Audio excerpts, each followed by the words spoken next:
នរៀតធ្វើអ្វី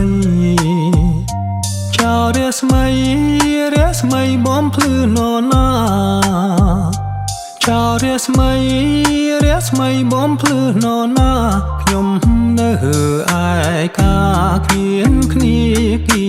កាយអដួងច័ន្ទអើយអដួងច័ន្ទអើយឆ្លើយមកស្នេហ៍ខ្ញុំទេ